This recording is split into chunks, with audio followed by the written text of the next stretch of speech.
Digital platform के A to Max में आप सभी का स्वागत है। मैं हूं अभिनव। आज हम दरौली विधानसभा के बबनौली गांव में हैं, जहां पे हमारे साथ बात करने के लिए बीजेपी के युवा नेता मनोज राम जी हैं और उनसे हम बात करेंगे कि अपने क्षेत्र में किस तरह का ये वर्क कर रहे हैं। और ऐसा माना जा रहा है कि आगामी विधानसभा जो चुनाव 2020 का है, इसमें ये बीजेपी की तरफ से भावी प्रत्याशी भी हैं।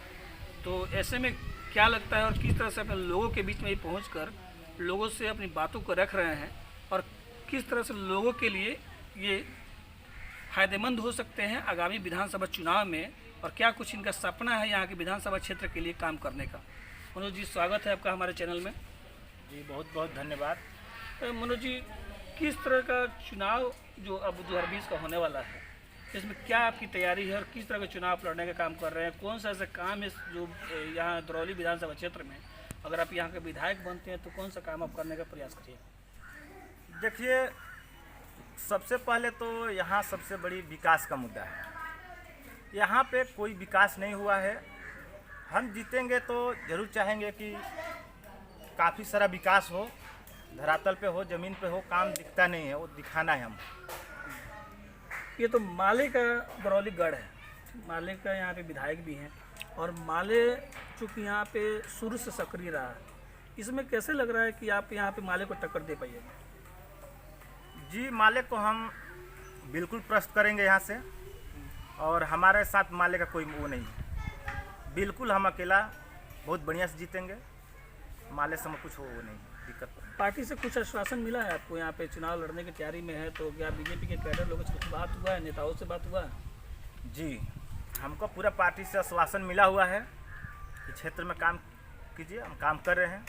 लोगों तक हर घर घूम के अपना जनसंपर्क अभियान चालू किए हैं, और ये अपना मोदी जी का फिलहाल पत्र हम लोग बांट रहे थे। अभी तक कोरोना काल की वजह से थोड़ा धीमा है, लॉकडाउन की वजह से धीमे चल रहे हैं हम लोग। फिर भी हम लोग जगह जगह पे भी जनसंपर्क चालू किए हैं और घूम रहे हैं।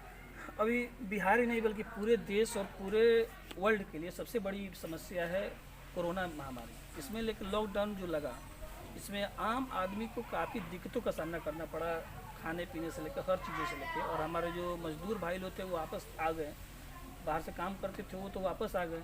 अब इसमें कि उन लोगों को खाने पीने की बहुत सारी दिक्कतें होती थी, तो क्या अपने क्षेत्र में इन लोगों को ले आपने कुछ फ़ायदेमंद पहुँचाया है, फ़ायदा पहुँचाया है लोगों के बीच में? जी देखिए, हमारी जो मोदी सरकार है, भारतीय जनता पार्टी की सरकार है, लगातार लोगों के बीच कार्य कर रही है, लोगों को हर समस्या सुन रही है। और रहा बात हमारा पर्सनल का, तो पर्सनल में भी हमने हर जगह साबुन, सैनिटाइजर, मास्क वगैरह हर घर वितरण करवाए। और अब देख ही रहे, मेरा सरकार का भी देख रहे हैं, हर गरीबों के लिए 3 महीना तक ले अनाज मुफ्त का दिया जा रहा है।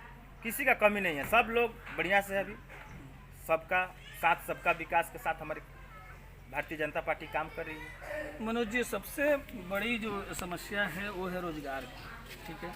और 15 साल राजद की सरकार रही, तो आपकी सरकार ने आरोप लगाया कि फैक्ट्रियां राजद की सरकार ने बंद करने का यहाँ काम किया। एनडीए गठबंधन ने ये आरोप लगाते रहा, लेकिन 15 साल आपकी भी सरकार रही, लेकिन 15 साल में कोई रोजगार, कोई धंधा जो यहाँ पे फैक्ट्री से रिलेटेड जो भी कोई धंधा था या रोजगार था, उसको देने का काम आपकी सरकार ने भी नहीं किया।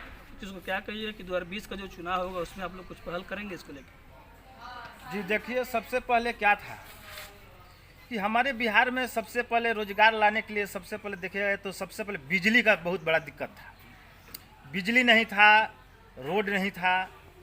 आज हमारी सरकार बिजली हर जगह, जहां हम लोग सोचे भी नहीं थे कि इस गांव में हम लोग बिजली आएगी, लेकिन आज बिजली में हम लोग है।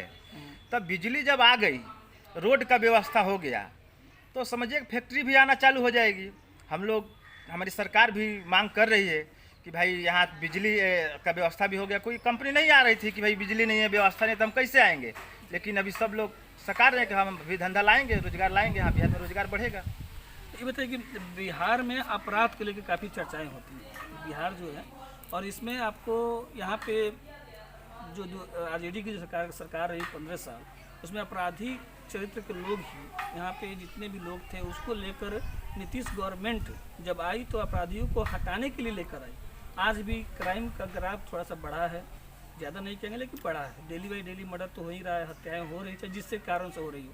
तो आप लोग क्या देख रहे हैं कि पहले और अब में क्या अंतर पाते हैं क्राइम को लेकर? जी देखिए, क्राइम पहले ज़्यादा था, लेकिन अभी क्राइम नहीं है। इसको क्राइम नहीं कहेंगे तो हल्का फुल्का होता रहता है। हमारे सरकार में बहुत कंट्रोल है, सुशासन का सरकार है हमारी, और ऐसी कुछ नहीं है कि हमारे यहाँ बहुत घटना हो रही है, बिल्कुल कम है, नॉर्मल है। तो आपसी थोड़ा बहुत होता रहता है। तो आप अगर चुनाव अगर यहाँ से जीतते हैं तो आपकी पहली प्राथमिकता क्या होगी? जो दरौली विधानसभा के युवा हैं, और युवाओं के लिए क्या कुछ प्लान चल रहा है आपके मन में कि युवाओं को क्या कुछ देने का काम करिएगा अगर अपने फंड से अगर आपको काम करने का मौका मिलता है? देखिए, अगर हमको जनता यहाँ का अपना सेवा करने को मौका देती है तो जो हमसे हो सके हम ज़्यादा से ज़्यादा चाहेंगे कि हमारे क्षेत्र में विकास हो, स्वास्थ्य का सुविधा बढ़िया हो, स्कूल कॉलेज का व्यवस्था बढ़िया हो। ये हम चाहेंगे कि ज़्यादा से ज़्यादा हमारे यहाँ क्षेत्र में हो, रोड नाली सब बने, बढ़िया सब व्यवस्था हो। यही हमारा खेल के लेके क्या कुछ? अच्छा, हाँ देखिए, खेल का रहा तो हमारे यहाँ तो देखा जाए तो दूर दूर तक यहाँ 10 किलोमीटर में कुछ भी खेल का जगह नहीं है। अगर यहाँ हमको मौका मिलता है तो सबसे पहले हम बच्चों को खेल के लिए सरकार से हम मांग करके जगह का फिक्स करेंगे कि बच्चों का कुछ ग्राउंड वगैरह, स्टेडियम देने, स्टेडियम वगैरह बने, बच्चे खेल कूद में अपना रुझान दिखाएं।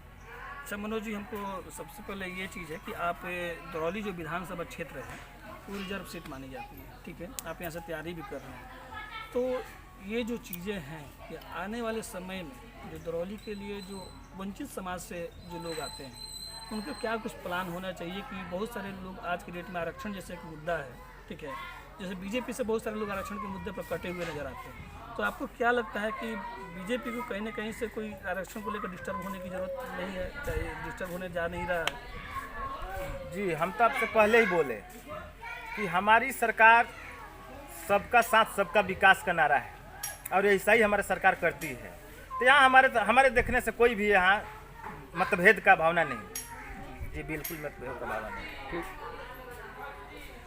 तो ये थे हमारे मनोज जी जो कहते हैं कि आने वाले समय में जब अगर जनता हमको यहाँ से चुनती है, अगर विधायक बनाती है, तो मैं यहाँ पे खेल, रोजगार और स्वास्थ्य संबंधी जो भी सुविधाएं होगी हम यहाँ देने का काम करेंगे। आप देखते रहिए A2 मैक्स न्यूज़, जो सोच कर रखिए आगे। हमारे चैनल को सब्सक्राइब करने के लिए बेल बटन और आइकन बटन ज़रूर दबाएं। तब तक के लिए हमको दीजिए इजाज़त। नमस्कार।